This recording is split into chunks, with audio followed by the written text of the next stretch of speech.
Räägime täna täiskasvanu ja vaktsineerimistest, mida on elupuhuselt vaja korduvalt teha. Esimesena alustan difteeria teetanusest. Väga vähesed teavad, et difteeria teetanuse vaktsiin täiskasvanu eas kuulub Eestis immuniseerimiskavasse.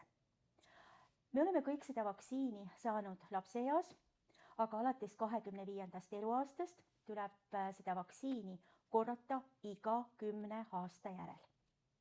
Kui inimesel juhtub mingi trauma ja ta pöördub traumaga näiteks kukkumisest haav, kokkupuude maapinnaga ja ta pöördub erakorralise meditsiini osakonda, siis sõltuvalt haava olukorrast ja inimese immuniseerimistaatusest difteeria teetanuse suhtes tehakse ka traumapuhune vaktsineerimine.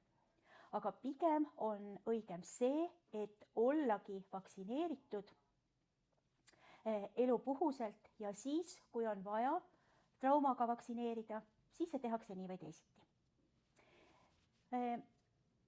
Teetanuse bakter elutseb maapinnas, kõdus ja võib tekitada ohtliku teetanuse kramptõbe juba ka väiksema haava puhul, juhul kui inimene ei ole korralikult vaktsineeritud. Kindlasti on oluline vaadata oma immuniseerimispassist, millal te olete viimati saanud difteeria teetanuse vastast vaktsiini.